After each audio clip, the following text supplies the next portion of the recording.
Yeah, what's up? Pagod sa inyo, mga nagatukay, met! Okay! Dahil para sa ating lahat, for today's video, mga kalapatid, is, for the second time, bibisita kami ngayon ni Bulletproof, mga kalabas, dito sa loob ni Sir GM, mga kalabas, sa GM Lop. Kasi ang laki ng pagbabago, mga kalapats, hindi sana kayo pupunta rito. Ang problema, pumasyal sa rin sa atin, kaya napapasyal tayo dito, mga kalapats. Actually, may ginagawa pa kaming dun yung ating Lop, mga kalapats, ano? Pero ngayon, bibisitahin muna natin yung Lop niya. Kaya kung gusto nyo makakita, asamahan nyo kami ni Bullet. Tara!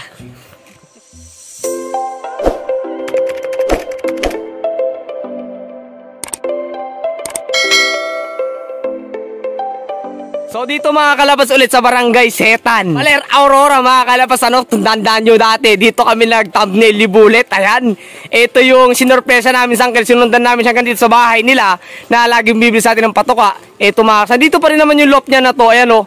Kaso, for sale atin uncle. So for sale na pala to, mga kalabas, kung gustong kumursunada, sa halagang 2,500 pesos, mga kalabas, meron ka ng lop na ba? Ha? Bilhin mo na para sa akin. Sige, pag-uusapan natin yung pag-uwi natin. Ayan mga kalabas, halagang 2,500, meron ka ng lop, mga kalabas. Ayan, pinturado na din, meron ng landing board. So ganyan mo nang kukunin, maliban lang sa kalapate. Huwag lang yung kalapate, mga kalabas, ano. So dito naman, so wala na yung mga kalapate dito, mga kalapatids, ano. Nakawala lahat ng kalapate, so sad to say. So nabagyo daw? Nabagyo, mga kalapats. Tingnan mo, pati bubong tanggal, mga kalsitot nga natin dito. So ito yung kinonvert ng na kulungan ng baboy. In-convert na te, kulungan te. Kalapate. Kalapate. Kasi lang ni Bullet, mga kalapats. Ano, ito wala na, talagang matindi ang bagyo dito. Siguro ano to? Bagyong 107 siguro ang lakas nito, mga kalapats. Tingnan nyo naman, no? Rags na ganyan ko. So, wala nang kalapate, mga kalapatids. Pero, syempre, lagi may pero yan, pero. Merong bagong lop sa uncle. Ayun, ang laki, kasi yung pumuntaan natin.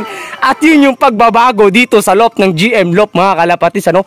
Ang laki ng kulungan niya. From this to this, mga kalapatis. Ang laki talaga ng pagbabago. Punta natin, Bullet. Tara. Yun, mga kalapatis, pupuntahan namin ni Bullet. Kasi ito yung bumungad sa amin, napakalaking lop. So, tatanungin natin mamaya sa uncle kung ano mga pinagagawa niya rito sa kanyang lop, kung paano niya nabuto, kung magkano yung nagastos niya sa lop na to. Naka-tiles pa, gaano kalupit yan, mga kalabas. Ito, oh, di ba? Ganyan katindi, mga kalabas, magmahal sa uncle ng kalapate. And meron din siya siyempre DIY, mga kalapas, ganyang katindi. Kung talagang madiskarte tayo sa buhay. Tawag dyan ni Anirola. Anirola? Sa mamut, timba naman na. DIY, mga kalabas, hindi mo nasabi ko nga sa inyo sa pagkakalapate, hindi kailangan na bumili ng bumili. So kailangan na talaga natin mag-isip para may raos natin yung pag-alaga natin kalapate, hindi tayo gagastos ng malaki, mga kalapas. Ano, yung nabibili sa palengke na timba, ito nilagyan ng uncle ng isa may ulo ng Wilkins. Tapos ilagay niya ng patulis na ano ng coke mismo, mga kalapats, ano. Ayan, naging ano na, naging painuman na, waterer na.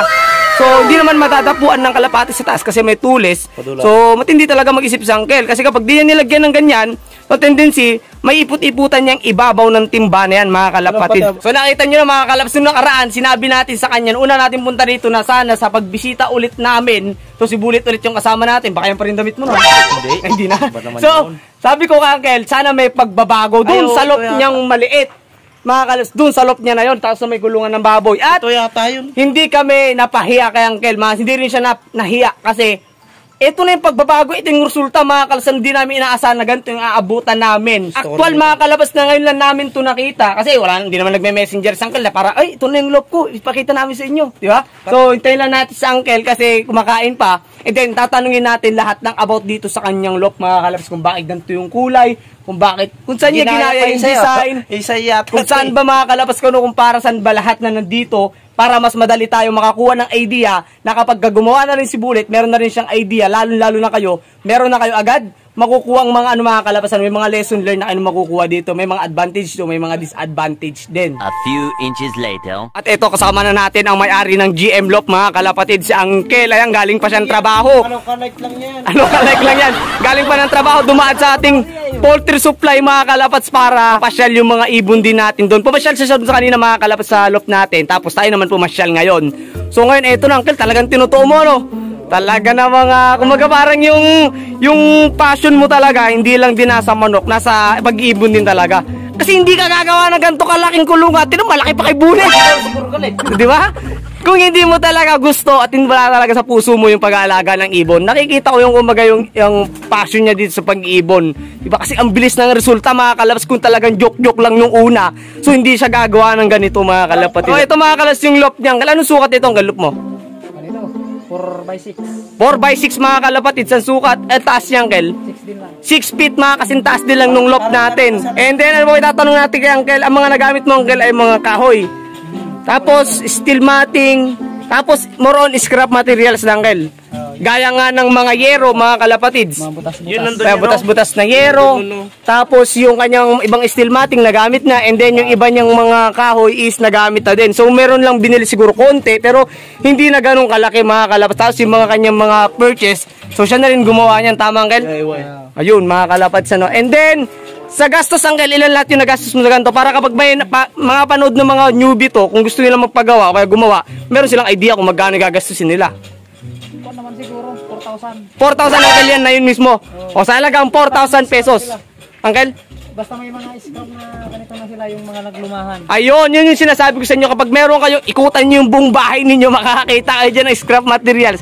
Pwede ninyong gamitin yon. Sabi niyo, ano ulit? Babaklasin ko na yero sa O, kisa ba mo, baklasin ko. Sa bahay nyo, sa kapitbahay. Sa kapitbahay, wag yung bahay. Sa inyo. Ayan, mga kalasalagang 4,000 pesos. So, yun yung sukat, yun yung presyo. So, sa ano naman, Uncle? Sa labor? Libre lang sa akin at akong gumawa. Ayun naman pala, mga kalas. So, hindi ka na nagbayad ng labor. So, kung kaya nyong gumawa, much better, kayo na lang yung gumawa. Pero kung hindi nyo kaya, magtawag kayo na nakakatandaan yung kapatid, tatay, lolo. So, magpatulong kayo, mga kalapatids. Ano? Nasa iyo lang magpagdi-design. Yun, tama mga kas. And then yun pa, buti na itanong na sabi ng Kel, sino yung design ng loop mo Kel? Saan mo nakuha? Kung saan ka nag-isip o sariling disenyo mo lang? Sariling disenyo, parang ganyan din lang. Sariling disenyo lang din po. Kundi nga dapat patakbuhin mo rin yung kon mo Uncle, hindi mo nakuha sa social media Uncle, sa internet, sa YouTube, hindi? Sariling sikap mo lang din. Kasi hindi ko naman mahilig yung gagayahin ko siya. Hindi. Uncle, para may originality. So yun yung loop ng GM loop, mga kalapats ano. And then, ilang araw mo ginawa Uncle? Isa't kalahati kami na. Isa't kalahati po. Hindi naman dire-diretso Putol-putol po. Ngayon, ang bilis pala ng progreso. So kung gusto niyo magpagawa dito kay Uncle, kung taga Baler kayo, kaya taga San Luis na malapit sa kanya, pwede sila Uncle magpagawa sa'yo, kumbaga. Pwede lang basta kanilang materyales. Ayun, mga kalabs, basta sa inyo yung materyales, tapos si Uncle lang gagawa, lilabor lang ninyo siya, mga kalabs. Ganito kalaking loop, ang laki oh. Tapos yung ano Uncle, yung kulay, saan inspired yung kulay ng loop mo Uncle? Sinuhan ko na lang dyan sa bahay. Yung loop mo. Yung loop mo.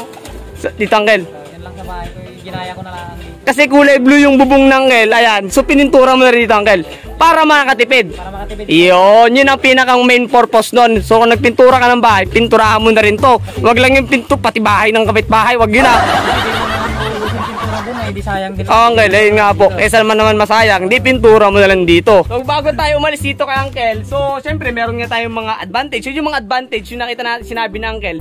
And mga disadvantage naman. Actually, di naman totally disadvantage. Kumbaga parang pwede lang natin suggestion natin, pero pwede rin namang sundin ng Uncle. Pwede rin pong hindi, mga kalapat. So, decision pa rin ng Uncle kung anong gagawin niya sa loop niya.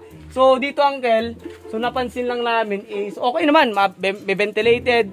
So, maganda, naka-elevated. So, para hindi nila yung mga number 1 na tinitingnan natin. Tapos, siyempre, kalinisan. And then, ito Uncle, pwede ko suggest, box perch Uncle.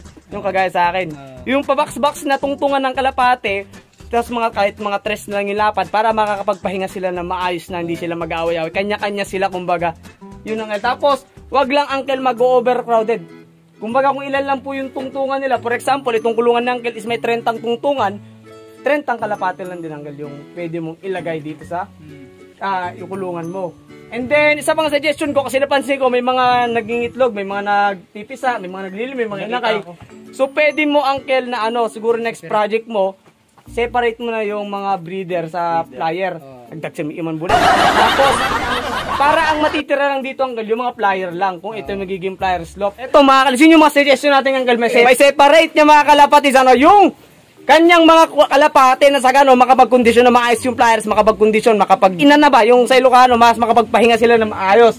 So isa pang napansin ko Uncle yung flooring. So ang ginamit niya kasi steel matting na dos ang butas. So alam naman natin at alam siguro ng Keles kasi ginawa niya na mamimila yung kalapati natin dito. Once na ganito yung ginamit natin yung flooring, kaya ginagawa ng iba, nilalagyan ng chicken wire. Katulad nga ng, ayun, ganun mga kalabas, chicken wire. So buti na lang mga kalabas,